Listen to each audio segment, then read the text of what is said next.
Learned inside today, so let's say we're at Perek Ches. I did a lot of introductory work. Very Shabbal Pad. I'm going to try to hold myself back from doing more introductory work and doing the work.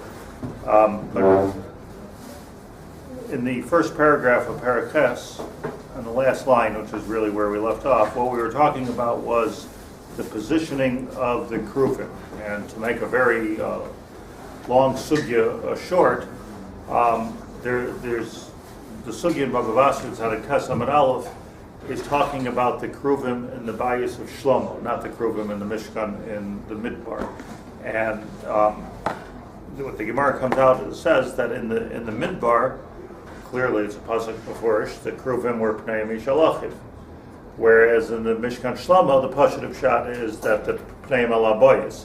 So the question was, why did Shlomo HaMelech change from what it says before in the Chumash that Pnei Mishalachim, the Kruvim should be facing each other? Why did he face them not facing each other? So it can't be. So the Gemara says, the Gemara's answer is Sadudei at Sadudei, that they weren't really facing the wall, but they weren't facing each other either. They were on a slant. So they were a little bit facing each other and a little bit facing the wall. So that's what the Gemara ends up in the Maskana. So he wasn't going against the Chumash that says that they were Pnei Mishalachim, but he seemed to have a tendency to want to make it Pnei Malaboyis for some reason, but he couldn't go against the Chumash, says the Gemara. So he made it Sadudei at Sadudei. He made them on a slant, and that's the Maskana of the Gemara. So the Gemara that tells us Sadudei at Sadudei, in a way, presents even a bigger question than the original question. The original question was, why did Shlomo HaMelech change? And the answer is that, yes, he changed, but he didn't change it completely. He didn't want to go against the Torah Lagamri, so he put them on a slant. But the question that begs the question, why didn't he just do what it says in the Chumash to do, which is Pnei Mishalachim? It seems like he was forcing himself to tilt them a little bit to each other. The Rashbam in Bava Basra there learns that the pshat in Sadudei at Sadudei is that in the Rashbam, from the Rashbam it comes out, I can't say the Rashbam says this, but from the Rashbam it comes out that there's really three madregas, and this is where we left off.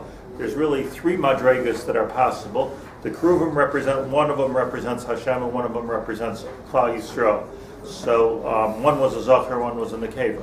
So there's really three possible situations between us and HaKadosh Baruch Hu. One situation is that Pnei Malaboyis, like we're not looking at each other altogether. That's not a good situation. Another situation is that Pnei Mishalachim, the Kruvim, meaning HaKadosh Baruch Hu and Klal Yisrael, are staring at each other in the eyes.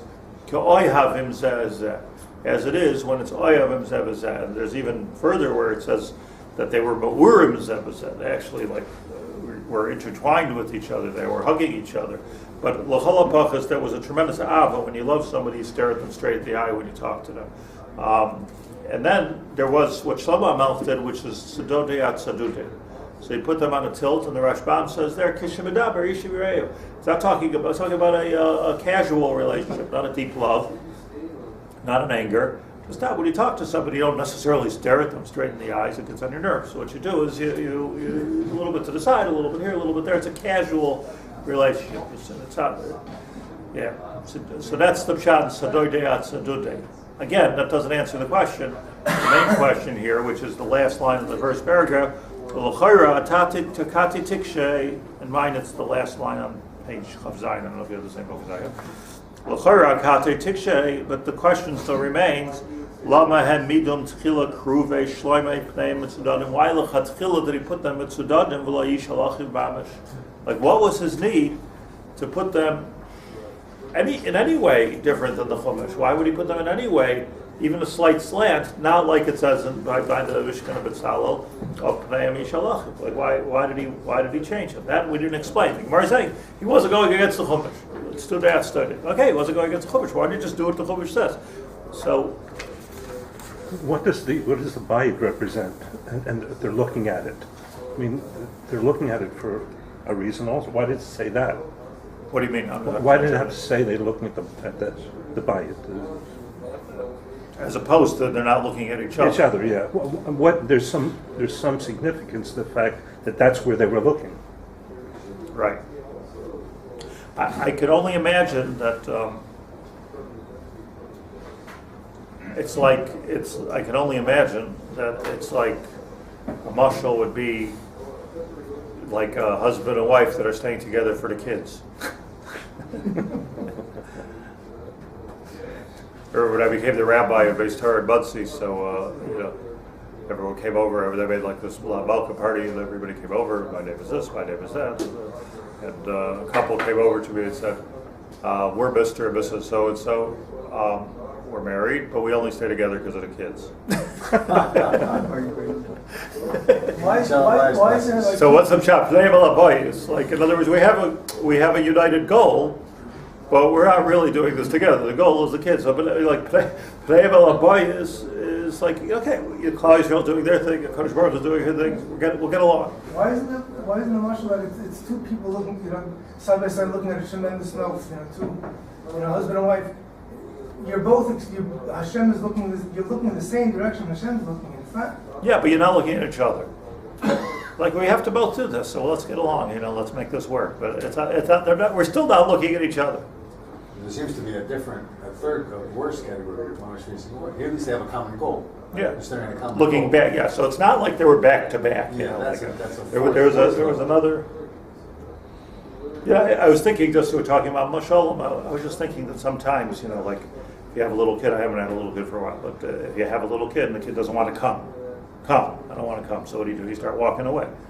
You figure the kid is going to follow, so you start. Right, everybody's been there. So you start walking away, but at the same time you're walking away, a little bit you're you're looking back to make sure the kid is following you, right? So like you try to give off the image that I'm just walking away, but really the corner of your eye is there. So I just like the image I have in my mind of Tzedudei at Tzedudei, that really, name alabayis, but it's a little bit of that, okay, but just getting a sort of a deeper understanding. I just want to interject, even though I said I wasn't going to do this, I want to interject one review point that we made. That l'chayra, there's a huge difference between the Mishkan of Bezalel and the Beis Hamikdash of Shlomo HaMelech. And the Mishkan of Shlomo was in the Midbar, and the Mishkan of Bezalel rather was in the Midbar. The Mishkan of Shlomo was in Eretz Yisrael. And there's a difference there because there's a whole difference in our relationship with HaKadosh Baruch Hu in the Midbar and in Eretz Yisrael. Let me just say this. I don't mean better and worse. I mean different type of relationship. The relationship that we had with HaKadosh Baruch Hu in the Midbar was Eftecha Picha V'Amalehu. You need food, HaKadosh Baruch Hu gives you man. You need meat, HaKadosh Baruch Hu gives you slav. You need Torah, HaKadosh Baruch Hu gives you Mayim and Har Sinai. Everything was just like spoon-fed to us. And there you have the Kruvim being Ish Halachiv. The whole point of coming into Eretz Yisrael is we are taking upon ourselves more responsibility. It sounds funny because it's like more gashmi, so you become even more spiritual when you come into Eretz Yisrael. But no, we're taking it because that's not what Malchus is. Malchus is we're taking it sort of like a little kid. You don't give them any fiscal responsibilities at all. You just feed them after chapicha ve'amalehu. Just everybody relax for a second. But where Bashekhe, like when we came to Eretz Yisrael, now you have to work the land. Now you have to plant. Now you have to do harisha. So the planting in the harisha has a mitzvah of Yishuv Eretz Yisrael. It's not just like it's a mitzvah of Yishuv Eretz Yisrael. I keep on saying, we're building a building. It's Yishuv Eretz Yisrael, breaking the bedrock in Eretz Yisrael, developing Eretz Yisrael. So that's like it sounds like it's more gashmish, but what you're really doing there is you're yes more gashmish, but you're taking the Kvod Hashem, the Shechina, and you're permeating it. In our case, so what is it? 6 meters into the ground. Like it's a very deep, no pun intended, malchus of HaKadosh Baruch Hu. So the pshat is that, but to put it on a more Kabbalistic level, the idea is that when we were in the Midbar, we were being spoon-fed. When we're in Eretz Yisrael, we have to do it ourselves. We have to do it, and then that's which is called Isarusa de Losata. We have to do it. It's not any longer. You don't go to yeshiva and get a Maim at Har Sinai. You go to yeshiva and you learn how to learn. Whereas you have to make the Chidushei Torah. So it would seem to me that that Shlomo Melech's Hechra, before we say Reb Chaim Volozhin says that the what was compelling to Shlomo Melech is we're in Eretz Yisrael here. We're building the Beis Hamikdash. We're making the fields. We're building a country here. We're making a government, and we're being charesh. We're everything. So it's Sedudei at Sedudei, meaning that yes, HaKadosh Baruch Hu, we have this relationship with HaKadosh Baruch Hu, but to some extent, it's not the same thing as it was in the Midbar. It's not the same Madrega, which was, by the way, the problem that the Meraglim had. That was the problem that the Meraglim had. They didn't want to go into a situation where they take responsibility for this is for building Eretz Yisrael. Well, why should we? When we're here in Eretz, we're here in the Midbar. It was actually quite a good situation in the Midbar. It's like. Here they're being waited on, in the Midbar. They're being waited on by Kadosh Baruch Hu. They're being taken care of in the Midbar. Their clothes were being washed by the Anonei HaKavod.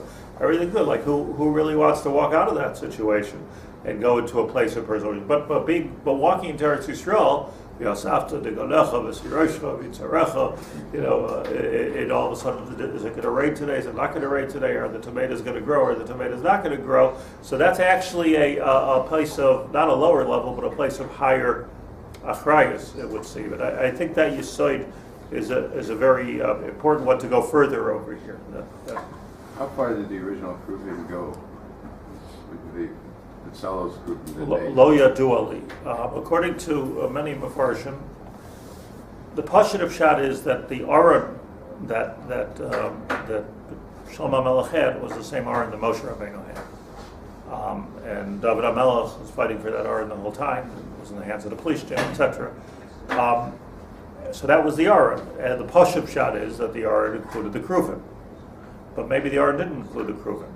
Maybe because it was, they worked on some kind of he built these kruvim sedode at stade. So it could be that just because they had the Aron, and just because the Plishtim took the Aron and all of the stories with the Aron that we know from Sefer Malachim, doesn't mean that those Aron had the kruvim on top. It could be the kruvim were a different keli, and he built the kruvim. In which case, we could understand that he would build them differently than they were in the original kruvim. So he rebuilt the kruvim when he came to the Aron. That's one shot. Another shot is that he had the Aron with the kruvim, and they were pnei mishal achiv. And here's what a lot of the Mefarshim say: but he built another pair of kruvim that were on the side, big ones that were standing in the corner of the Kodesh Kodashim. Mm-hmm. So there are many Mefarshim, the Moshe and others that learn, right, Masech Namidas Parak Beis, that there were actually 4 kruvim in the Kodesh Kodashim, 2 little ones, Yachasi, on top of the Aron, and they were Pnei Mishal Achiv, because he's not going can't change that. And then the ones he built, which was like a whole different thing. Like he built a lot of things. In the Mishkan he had a menorah. In Shlomo Melech's Mishkan, Mikdash, there were 13 menorahs. When you look at the Arch of Titus and you see them carrying out the menorah, you say, oh, that's what the menorah looked like. That's not what the menorah. They had 13 menorahs. That wasn't necessarily the menorah. It probably wasn't the menorah. It was just a menorah. He liked a lot of light. Shlomo Melech liked light. So he had menorahs all over the place. He had menorahs, 13 menorahs. It says in the Masech Namidas that he had. So so he built other things. He built kruvim. He liked the symbolism. For kruvim or for 4 sets? Numbers 4 cherubims. Meaning 2 sets. Did any of the Mefarshim say he turned the Tzalos? Yeah, I mean, if you say that it was, I mean, I guess you could say that also, but that's already like really schwer, because it was all. You have to break them. He would have to break them. It's 24 karat gold. What? It's 24 karat gold. So he heated it up and he moved it. No, right there. It's soft enough. Oh, okay. So there's no mention from the Midbar to Shlomo Pella to move the. I mean from the Midbar to Shlomo, there's no mention of them. Well, Shiloh, it says they had the Aron. there's no place until Yoshiyahu HaMelech, which was 500 years later. There's no place where the Aron seems to have gotten lost. All I'm saying is the Kruvim, I don't know. The Kruvim may have gotten lost.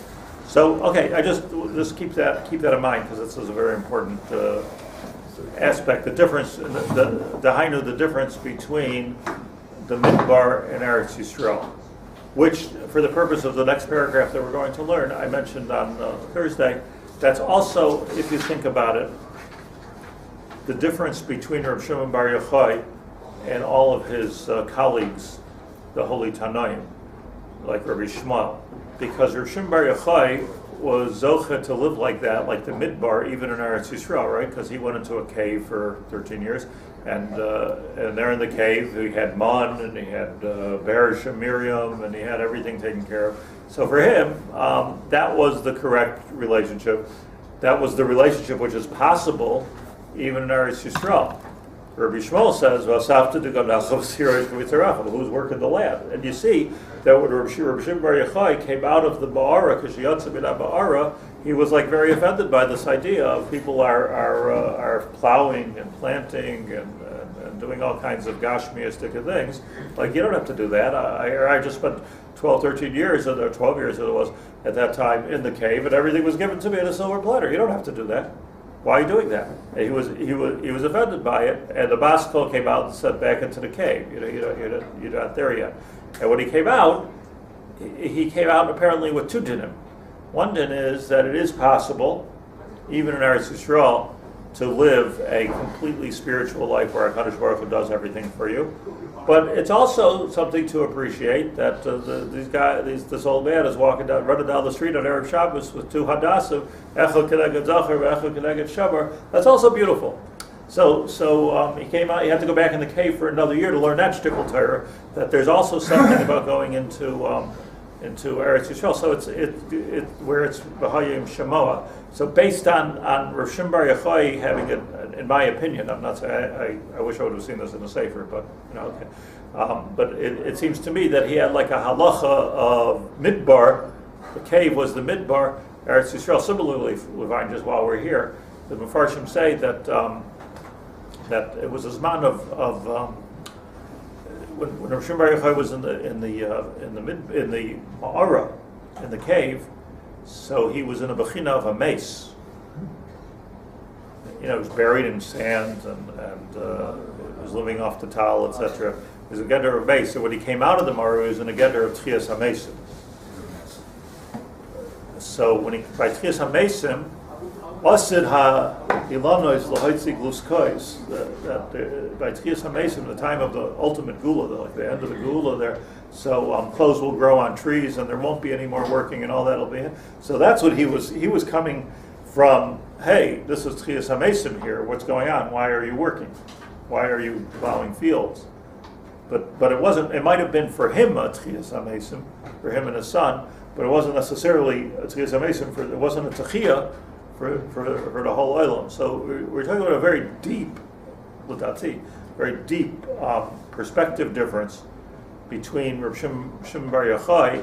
He wasn't just like a midbar yid, but he was actually a dead yid that came into a world and was expecting it to be, after his experience in that cave of learning sight and daika, that HaKadosh Baruch Hu didn't teach him Baba Kama while he was in the slave. What he taught him was Kabbalah, because Kabbalah is a geder of Harsina, Kabbalah, like Kabbalah Satir. Like, there's nothing to be mafalpul about in Kabbalah. There's nothing there's no chakiras, there's no ruchaim briskers. It's Kabbalah, it's a sight. So to him, his whole matzah was a matzah of being makabel. Whether it's makabel parnasa or makabel, like he was just makabel. But then he had there was then became a sort of a friction between what he had developed in that cave to everyone else in the world that weren't there yet, apparently, or felt that they shouldn't be there. That's what we need to clear, because this all the asaf to the ganach of the Shiurim v'tziracha l'chora doesn't apply to the Zman HaMashiach, apparently, where there won't be any more of that. So the Nefesh Hachaim says as follows: Va'inyanhu, let's start explaining this. I spoke this out. It says in Masechta Brachos, Tana Rabbanon v'Yasafta Digonecha. Now, read this very carefully, because I know for years I didn't. So let's read this very carefully. It says in the Torah, as we know, we say this every day, v'Yasafta Digonecha v'Sirosh v'Tzerecha, which means what? You should gather your harvest. You should gather your harvest. That's work. It's not falling down from Shemaim. You have to gather your harvest. V'Yasafta Digonecha v'Siroshcha, your grapes v'Tzerecha. Fishanemar, so the Gemara, this is all quote. The Gemara says, Fishanemar, Yoshua says, Hashem said to Yoshua, La yamush sefer Torah zemipicha. That you should never stop learning Torah. La yamush sefer Torah zemipicha. Hashem said to Yoshua. So, straight to Gemara, Yachol dvarim kichsavan. Are we meant to take that chiyuv, that sivoy, literally? Maybe that's what you're supposed to do. Like if you're Jewish, everybody has a different tachlis. If you're Jewish, you just be learning Torah all day and all night. That's maybe what we should do. La yamush sefer Torah zemipicha. Not so hard to imagine. You're a nation of priests. You're a holy nation. Just learn Torah all day. The Gemara says Yachol dvarim kiksavan. That's what I would think. Just learning the pasuk in Yoshua.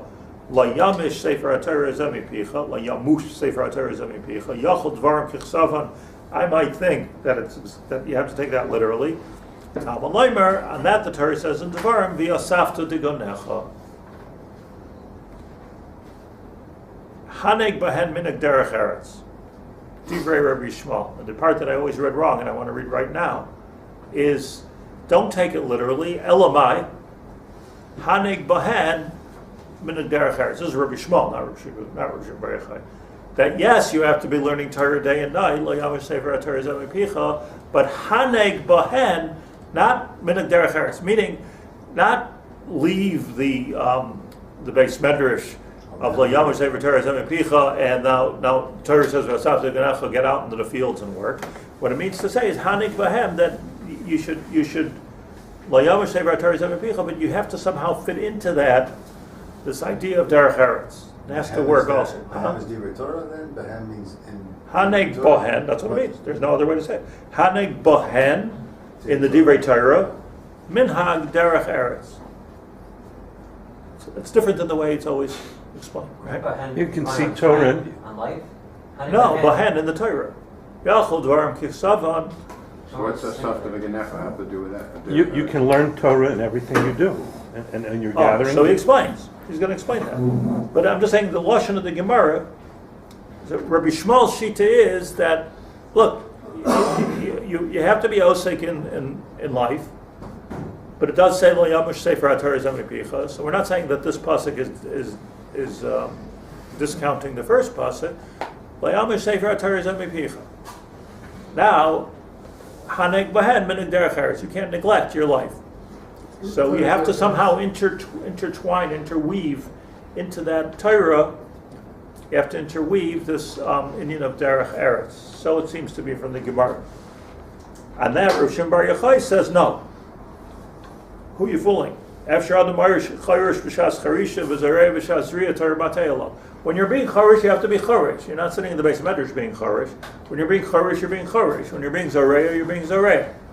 So, Rav Shimon Bar Yochai says, like, what do you mean, haneg ben minag derech eretz? So it's one thing to pick up your cell phone. It's another thing to be charesh. So if you're being charesh, so Torah matayala, what's going to be with the Torah? In other words, what you're doing now is neglecting the first pasuk l'gamri. So Rav Shimon Bar Yochai is really making a practical observation that your eitz of haneg bohen minag derech eretz is not really it's not real. Who are you fooling? Because adam charesh and the lushness. So he doesn't say no. He says no. He says no in a different kind of a tone. After Adam Charish Rishas Charisha, he says, I hear what you're saying. So what are you saying? Hanig ben minach derech eretz. Okay, now I'm going to go plow my field. It's the season. I got to plow my field. This is 12 hours of work. So Charish Rishas Charisha, Zareya B'Shas Zareya. I have to do what I have to do. Now, well, what did he one of the most moving things that I've ever seen, maybe you've seen also, is I just in the Gush, I was driving through the Gush, and I saw a guy driving a tractor with a kippas yurga and tefillin and a mishnah berurah. it was just so. I stopped the car and I said, "Wow, like Mamash Mashiach, no? Like Hanig Bahen, Minig Derech Eretz. Like this is like okay. So like what can I do? I got to plow the field. Now it's important to remember when you see this kind of a scene that they didn't have tractors in the time of Shaar. It wasn't such an easy. It wasn't so possible, But they had Shaar Bezochar with the two things that he saw when he came out of the cave that this farmer was carrying. Yeah. I mean, that was... Somebody doing some plowing. Somebody was doing some plowing. So Rishon Bar Yochai's answer is Afshar Adam Charish Rishas Charisha Torah Mata He'olam. And this is the reason why we're bringing this Gemara by the Keruvim. The answer is because you see the same lashon again. Ela Bizman She Yisrael. So this is what the Gemara says. Ela Bizman She Yisrael Oisin Ritzayna Shel Makayim. So Rishon Bar Yochai's answer. He says you need to understand this. That Bizman She Yisrael Oisin Ritzayna Shel Makayim Malachta Nasas Hayidei Acher. Somebody else will plant those hadassim. Somebody else will do the charisha. In other words, it's so deep what he's saying. Enochanami. Like you have no choice. You have to do charisha, you have to do zriya. But if you should know that if you're oiser ritzayna shel makom, that chiyuv of yasafta deganecha will have an ayidei shaliach. Somebody else will be doing it. Who's the shaliach? Yisrael means Kol. Who's the shaliach? Somebody, I don't know. Yisrael means Kol Yisrael or Kol Yisrael? I don't know. But what I'm saying that like it's not. He's being miyashiv the stira differently. The first way to be miyashiv the stira is learn the Gemara deeply, right? You hear Moshe? The first way to be miyashiv the stira is haneg bahen minuk derech haretz. That's one way to be miyashiv the two psukim. He's being miyashiv. I'll tell you a different shot. There's no such thing as haneg bahen minuk derech haretz. There's no such metzias practically of haneg bahen. Either you're being charish or you're learning Torah. Drainage can come, but you could be learning Torah. What about v'yasaf teganecha? Al yidei acher. Now, another diuk in the Gemara. So they have two terutzim to the stira and the psukim. This is the way to learn this Gemara b'iyam. Another important diuk in the Gemara is he doesn't say, and this is very important, he doesn't say, don't worry, if you're learning Torah, mlachta nasas al yidei acher. Doesn't say that. He says, Returner shel Malkim means a lot of things. It doesn't necessarily mean sitting and learning in Kollel, don't worry, not lachta nasas hayidei acher, even if you're learning Basmada. That might not be the Returner shel Malkim. How do you know that's the Returner shel Malkim? If somebody is, I'm just thinking about this, like somebody is, I know somebody who has like a huge koach in chesed. Like huge. He's been doing it for a living for years and years, and he knows how to work the medical system. He knows how to work the government. He knows how to work. He's helped thousands of people here for Pardes. That was what he did. He had a job helping people, and something went wrong in the job, and he went to one of the Gedolei Hadar, and he told them, "Okay, it's basher to do. It didn't work out. Go learn Kollel, sit and learn." And I'm not a gadol. I'm not Moni Machai. I'm just a Talmud Lifnei Rabbi. Like, is this a good eitzah? I don't know. Like here he has a koach. His ritzon shel makom is to do a tremendous amount of chesed. And truth be told, he doesn't even know how to learn. So what's he going to do with that base medrash all day? It's to learn. Like join the Kollel community. Like to me that was just I don't know. It just it doesn't necessarily mean when I came to I don't think there was a bigger basket of the generation than by Rebbe. It was probably the basket of Dor or Sheinberg. But when I moved to Eretz Yisrael, here I was a Rav here, and I did this, and there's a cure center, and all kinds of things. So he asked me, "What are you doing?" I was here for about a half a year. He said, "What are you doing?" So I told him, I'm speaking in this place. I give a shiur in that place. I teach in this seminary. I'm going here. I'm going there. I'm writing a book. I told him my whole list of things. He looks at me and says, "What happened? You had a stroke?" That's like what do you mean you're like do something serious. What do you so here's Henry called you. Yeah, soon after, it's That just woke me up to like, what do you, like, is it a retirement here? What are you doing over here? Do something, build something, like writing a book, giving a speech, blah, blah, blah, blah, blah. Like he looked at me like yada, yada, yada. You're like, what are you, it's there. So I don't know, like, what does it mean, like, but in any case, you have this machlokes. It doesn't tell you something. A mashal of hanig ben min derech eretz.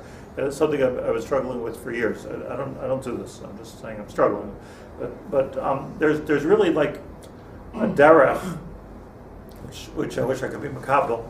And if you look, let's say, we're talking about Rav Scheinberg. You look at the derech. The derech was like this.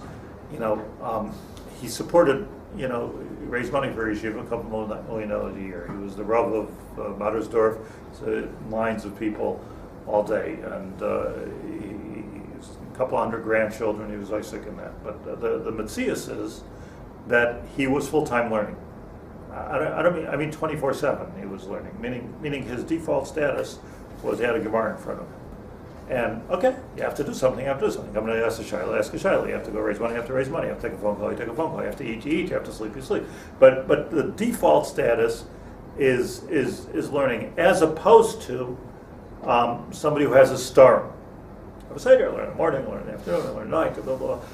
So like all that learning, like I think kviyas itim l'Torah doesn't necessarily mean that from 9 to 10 I learn Torah. I don't know if that's what it means. Could be kviyas itim l'Torah is like the Gemara says over here in Rabbi Shmuel, that layamish sefer Torah mipicha. That's your kviyas. Your kviyas itim is l'Torah. Do you hear what I'm saying? This is a dupsha. Kviyas itim is l'Torah. You have to do other things. You have to live. Hanik bahem minig derech eretz. So figure it out. Figure out how to do the minig derech eretz. On that, Rav Shimon Bar Yochai says no. You can't do two things at once, and just be in the cave and be makabel. And it says v'yosafta deganechem lach tenasas hayidei acher. That's the way. But so that's like a good mashal of probably what Rabbi Shmuel meant of hanig bahen minig derech eretz. But when you and the other important diuk here is that Rabbi Shimon Bar Yochai gives a caveat over here that the only time this is going to work, we don't pass like Rabbi Shimon Bar Yochai, because the only time this is going to work, even l'shita sai, is if you're Oyser Ritzon Shalmakim. The Oyser Ritzon Shalmakim means more than you're sitting and learning. Oyser Ritzon Shalmakim means you're fulfilling your part in God's plan. That's what Oyser Ritzon Shalmakim means, and that's whatever the plan is for you. So Oyser Ritzon Shalmakim, if I'm doing the right thing for me at this, which you need sometimes a Navi to tell you what's the right thing for your thing. I'm doing the right thing for your thing. You don't have to worry about the v'yasafta deganach. It's a pasuk. The pasuk could be mekayim ayidei shliach. Nasas ayidei acher. But it has to be learning Torah. Any other thing that allows you to be able to learn Torah means learning Torah is the only ratzon shel makom. No, why? I mean, because you're not allowed to do anything else. Because it's saying that's what gives you the right to be able to learn all day. So what's the question? Now I know that Ratzon HaMakom is to learn all day. So first of all, even in the learning all day, like where are you doing that? With whom are you doing that? How are you doing that? Like that's that. What are you learning? Like the Osir Ritzon HaMakom is deeper than just learning. Osir Ritzon HaMakom is a lifestyle. What's my life? What's my family? You have to do. You have to have a family. The Osir Ritzon HaMakom is a package. Which I agree with you, the mainstay, or I'm using this word, which I think is meduyik. The default status is learning Torah, and Rav Shimon Bar Yochai says, you know what? If you're really doing Ritzonai Shamakim, whatever that means, if you're really doing Ritzonai Shamakim, you won't get the phone calls, you won't be disturbed. But okay, you won't have to go out and charisha. But he's not saying that if you do have to, you shouldn't. But he's saying that l'chara you won't have to. So here he says, "Ulachar tamua." So the Gemara itself is shver. Demarki lekra the v'yasafta devanecha. Now we have another kasha on the pasuk. Follow along with this because there's 3-4 inyanim going on here at once. The pasuk says v'yasafta devanecha, and Rav Shimon Bar Yochai explains that must be talking about kishayin oisin ritzonah shalmakim. Well, Elmine, but look at the context of the pasuk. It says, "V'hayim shemayit tishmol mitzvaysa." It's talking about you are doing la'avos Hashem Elokecha, lovdoi b'chol avavchem b'chol nafshechem. So you are doing the Ritzaynei Shalmakim. So in that it says, "V'yosafta d'gonecha v'sirei shuvitzarecha." So how could Rav Shimon Bar Yochai, this is his kasha, tell you that v'yosafta d'gonecha is only talking about where you're not doing the Ritzaynei Shalmakim? We're talking, the whole paragraph is a case of Oisin Ritzaynei Shalmakim. So why does it say in that paragraph of V'hayim Shemayit Tishmol Mitzvayisai V'yosafta d'gonecha v'sirei shuvitzarecha? If that's ein Oisin Ritzaynei Shalmakim. Now, V'alo kamar v'yosafta d'gonecha. Now he's going to answer, but I just want to say, we'll have to do it tomorrow because time's up. But I just want to say this to Kuda. It's not such a kasha, because what he says is that V'hayim Shemaya. Don't worry about the v'yasafta d'gonecha, because you'll do it al yedei acherim. He's not saying to ignore v'yasafta d'gonecha. He's saying kisha oiser Ritzaynei Shalmakim v'yasafta d'gonecha, but you won't have to do it personally. That's what he's saying. Somehow or another, it'll get done. V'yasafta d'gonecha.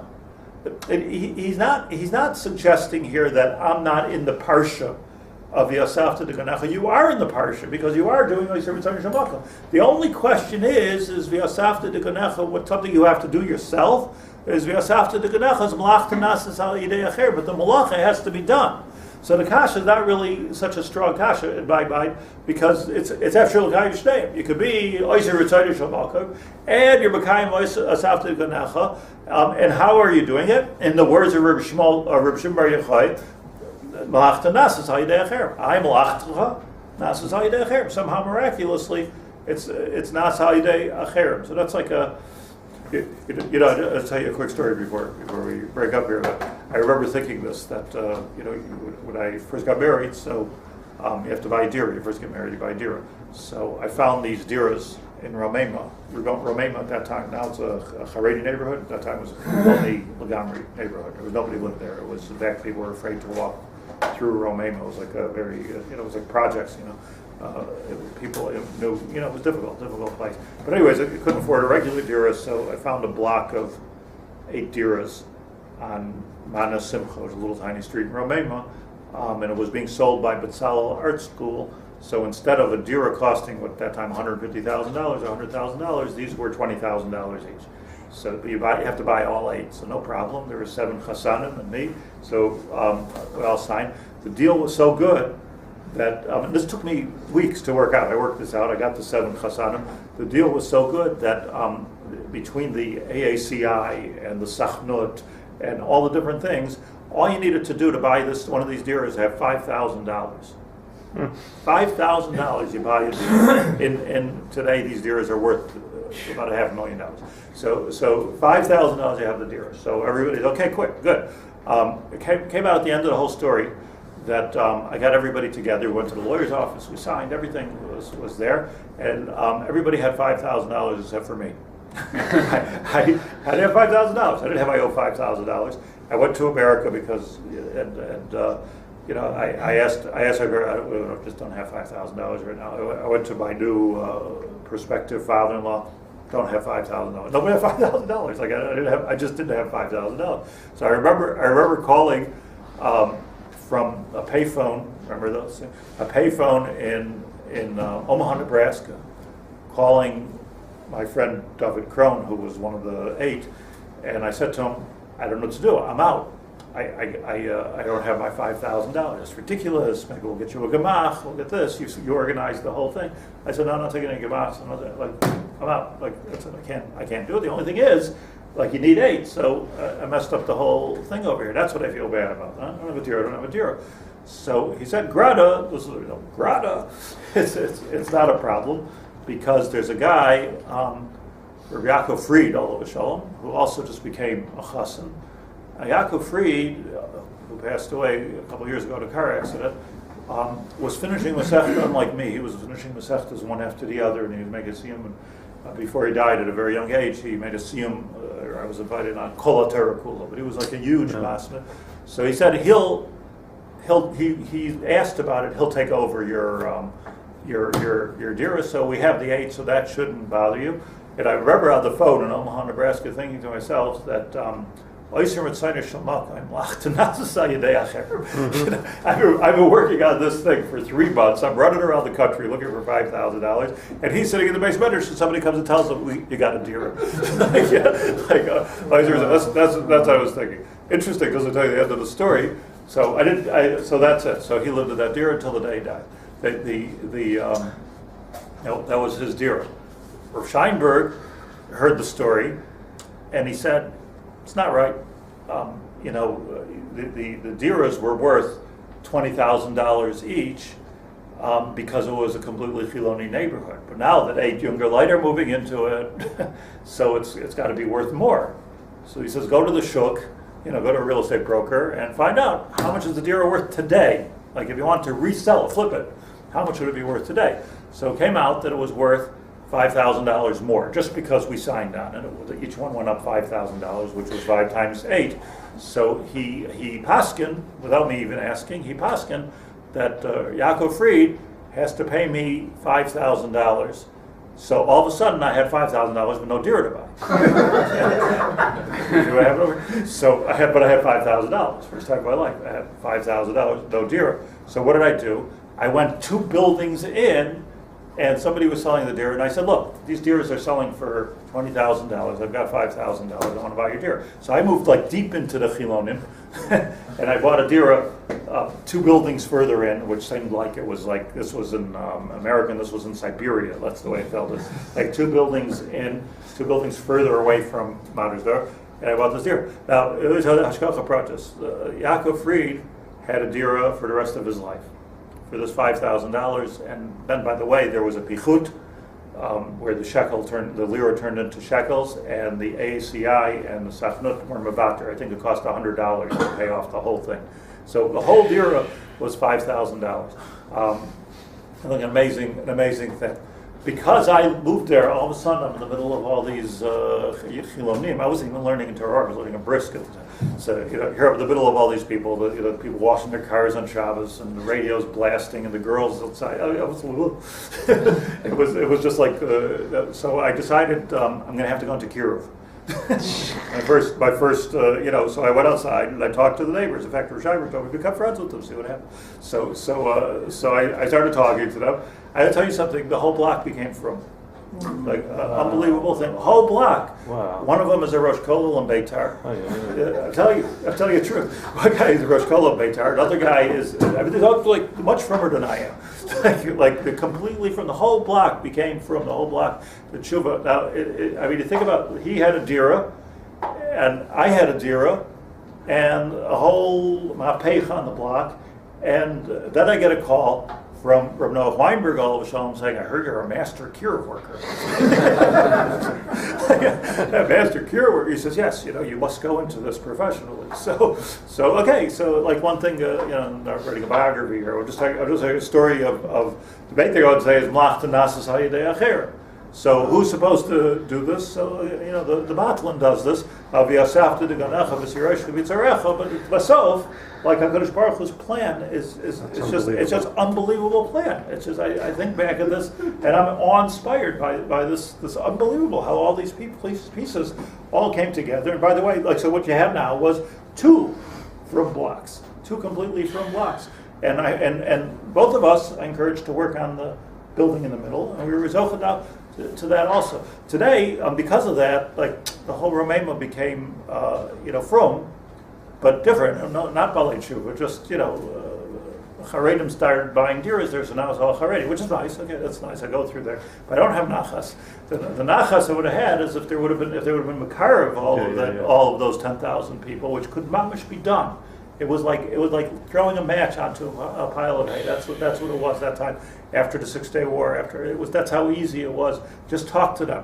But instead, people saw, we're getting big money for our deers. They ran away, and the Frum people moved in, and that was that. But the story of Mana Simcha is amazing. Is a gewaldige story. So one of the old ladies died about a year ago, who still lived on that block. So I went to be Barach Bavel. I had seen them for 30 years.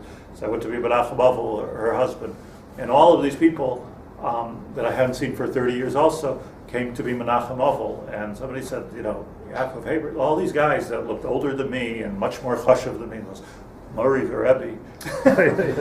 I was Makar of all of them, the whole room. I was Makar of all of them with their children, with their grandchildren. It's like an amazing thing. Why? Because I didn't have $5,000. The whole thing was not having $5,000. Which you got at the end. Yeah, which I had. Okay, my story for the day. Wow.